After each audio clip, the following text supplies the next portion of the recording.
How do I stay ahead of the curve as a fresher designer? It's very simple. You stay up to date on the latest designs, on the latest trends, but there are a few design styles you have to know before they become a hit. Okay? So, welcome back to this channel. I'm excited to see you here. And if you're new here, I'm Architect Utsal Kamboj, your go-to girl for all things interiors, architecture, and design business. Don't forget to hit the subscribe button and turn on notifications because there's so many interesting things that you're talking about here. Okay, so if you take a close look at Indian homes, they often blend different design styles with personal touches, making each space unique. And in 2024, we are seeing a mix of sustainability, tradition, and modern design, creating homes that are both stylish and meaningful. So here are 5 trends that you need to know about as an interior designer. Let's get started. The first one is the need of the hour, and I'm sure it's here to stay. It is sustainable design with local materials. This trend has the biggest myth attached to sustainable design, and let me make it clear for you. You do not need to spend a bomb on a home for it to be sustainable, especially in India where we are so blessed with these natural resources. So sustainable design is not just about going green, it's about making choices that are good for the environment, culturally relevant, and cost effective. As simple as that.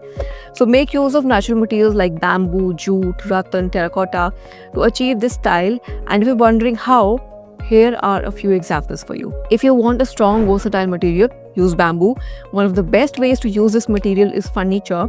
You can use chairs, tables, bed, or you can also use bamboo blinds or screens to add a natural touch to any room. If you want to add texture and warmth to a space, you can use jute in your textiles. Use jute rugs in your living room or even dining area. Rattan on the wardrobe shutters or on wall hangings can also add an earthy feel to the interiors. And terracotta, it's not only sustainable but also adds a touch of Indian heritage to your home. So you can use terracotta tiles for flooring as well as accent wall, or take the traditional route and use terracotta pots or even lamps. The best part about using these materials is that they are not only eco-friendly but also give you a chance to support the local artisans and contribute to more sustainable lifestyle. The second trend is a fusion of modern and traditional elements, and if you look closely, Indian homes have always been a part of this trend.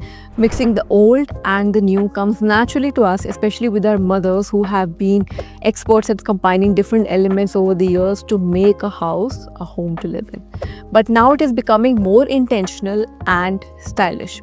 So combining modern aesthetics with traditional elements not only creates a very interesting, visually captivating space, but also adds layers of stories and history to it. Each piece becomes more than just a decor, it becomes a conversation starter and a reminder of our rich culture. I'm a huge fan of this trend. For example, Madhubani paintings can add a vibrant pop of color to a minimal interior, creating a focal point that connects us to Indian art traditions. Similarly, adding brass artifacts and hand-carved wooden furniture into a modern home also brings warmth and character while celebrating Indian heritage. You can also choose rugs, by the way.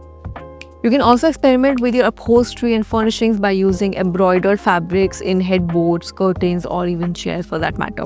You can also pick fabrics from your own wardrobe and reuse them to create cushion covers, curtains, or throws to add a very personal and unique touch to your space. This trend is more than just an aesthetic choice, it is also about creating a home that really tells your story. A story of who you are and where you come from, how your life has been. Now the third trend is challenging to execute correctly. It is maximalism with a very interesting Indian twist. But don't worry, I'll help you get it just right. So while minimalism is all the rage for now, maximalism is definitely thriving in Indian homes. It is becoming more intentional now, not only because maximalism is a beautiful chaos, but it also consists of eye-catching bold colors, very rich textures, and a mix of really beautiful patterns. Maximalism in general is a difficult design style to understand and master, and it is far more than just filling spaces with decor. Every element needs to have a purpose and has to tell a story. So Indian maximalism, when done correctly, can add a lot of culture to your space, and here are a few ways that you can achieve this. Number 1, don't restrict yourself to fancy furniture from showrooms. Just go out explore and find trinkets that bring you joy. The more culture and local art and heritage you add to your home, the better your maximalist space will turn out. Secondly, maximalism does not just mean big bold patterns. You can also play with the texture, which provides a visual and tactile experience, so don't be afraid to mix unconventional materials together. Thirdly, when it comes to colors, choose one bold color that becomes the focal point, and if you're hesitant to experiment with different hues, you have to check out this apartment in Delhi by Sanjeet Singh that does just that. Tiffany's signature robin egg blue color, which pairs up with black, white and golden, which act as supporting hues for the Tiffany. Now you can also use small printed tiles on your backsplash or as accents on your flooring from brands like Bharat Flooring and Bathline to add a touch of heritage and culture to your space. Alright, 3 trends down. I have 2 more really interesting ones for you, but before we move forward with that, if you like this video so far, make sure to hit the like button because you want to save this video for later. The 4th trend is using earthy tones and natural palettes. So this is something that I have also done in my home, and it is extremely common to see in the international context, but I feel it is getting more and more popular in the Indian homes as well. There are 3 reasons why this is happening. Number 1, it's easy on the eyes and so very aesthetic. Number 2, it's not too heavy on the pocket. And number 3, the health and wellness factor is definitely an added bonus. So applying this in your home requires putting together simple elements, and here are some elements that you can add to achieve this in your space. Number 1, the color scheme. So for the walls, warm neutral shades like terracotta, taupe or soft beige. These colors provide a calming backdrop that complements a range of decor styles and enhances natural light. And for the flooring, you can go for materials such as natural wood flooring or stone look-alike tiles. These materials add texture and warmth to the space, grounding it in natural elements.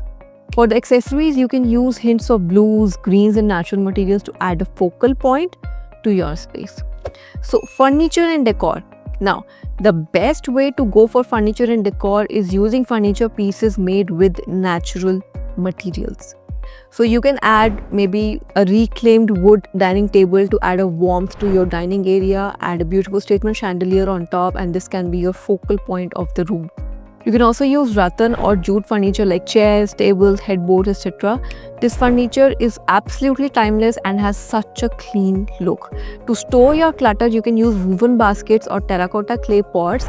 They look aesthetic and are easy to maintain. And while accessorizing your space, you can use rugs in earthy colors or with patterns inspired by nature. And artwork that reflects natural themes or uses earthy colors, landscape paintings, abstract art inspired by nature, or prints featuring natural features will do the job of making you feel one with nature. Don't forget to add a lot of indoor plants to bring a touch of nature inside. Plants like snake plant, pothos, zizi don't only enhance the earthy aesthetic but also improve indoor air quality. And while implementing this design style, it's really important to keep in the mind layering. Otherwise, the whole design may just fall off because of its simplicity. Layer different textures to create a depth. Combine smooth, polished surfaces with rough rustic textures like a soft linen sofa with a jute rug to add a visual interest. And let's be real, all of us like to add small pieces of furniture in our homes from time to time, and this trend is perfect for that because it allows you the room for customization in the future. And voila, you've accomplished this design style. The next trend we're talking about is literally a blast from the past. These homes are typical traditional homes, but recently they are making a comeback by construction techniques that are modern, but the base idea of having a courtyard in the center of the home. So these courtyards are the perfect private outdoor space and provide plenty of light, ventilation, and a strong connection to nature. I'm sure you've noticed a pattern by now. Architecture and design styles which bring nature into the home are becoming really popular because of their health and wellness benefits. Since they connect us to nature, they help us slow down and they improve our mental and physical health. The courtyard revival is not just about embracing our history and culture, it's also about adapting traditional elements to suit contemporary lifestyles, creating homes that are both beautiful and functional. Now the main question, how do I do this in my home? I know not all of us have the space for a courtyard centric home, so stay tuned to know how to implement this in a smaller space too. Okay, firstly, if you're going for a full-fledged courtyard centric home, I would highly recommend introducing operable louvers that could be opened or shut to suit the season. Like this home in Ahmedabad has been designed by Modo Designs because of the extremely unpredictable weather. Or you can create a small atrium or an enclosed garden, possibly between the rooms, that can serve as a modern take on the traditional courtyard. Even a well-lit hallway or the space under the staircase can be converted into a very small green area. But if you're in an apartment or a smaller space, you can always add an indoor garden in your home near a window or skylight with potted plants, hanging platters, or a vertical garden, whatever suits you. Now the last trend is twin houses, and if you don't know what that means, twin houses are two identical homes built on the same plot, often sharing a wall or a garden or other common spaces. Slowly, these are emerging as a popular trend in Tier 2 and Tier 3 cities as people are valuing spending time with their families again in between their chaotic lives, but they don't want to compromise on their privacy. So, these are the perfect solution for joint families who want to live close to each other, want to maintain their privacy. It's a perfect solution. And the perfect example of this trend is executed in Karnal by Z Lab, which is a Delhi-based firm. It is a sustainable twin home which is designed on the idea of India, a modern Indian family, two family units with sustainable features, a shared facade, and a double roof. And if you're looking to embrace this trend, here's how you can do it. Number one, you introduce a courtyard or a shared space which both households can enjoy, and if the space is limited, a terrace garden or a shared balcony space serves the same purpose. The whole purpose of this concept is privacy while being within the same context, so make sure that a common area which leads to separate entrances is there for both homes. So these homes have an unmatched aesthetic when they have a shared facade. So the symmetry makes it look pleasing to the eye, which establishes a visual connection between the two homes. This also applies to the interior, so you can use similar styles in color schemes and materials to emphasize their unity while representing their individuality as two different families. These homes have a major benefit that they are more cost effective than constructing two separate houses. So a shared infrastructure such as plumbing, electrical systems, and heating can reduce overall construction and maintenance costs of the home. Isn't this the perfect blend of modern and traditional cultures and designs? These are all the trends that I think are going to flood the Indian design industry in the next few years. So let me know in the comments which trend was your favorite, and make sure to give this video a thumbs up. And if you have any suggestions, any questions for me, point them in the comments, and I'll see you soon. Bye.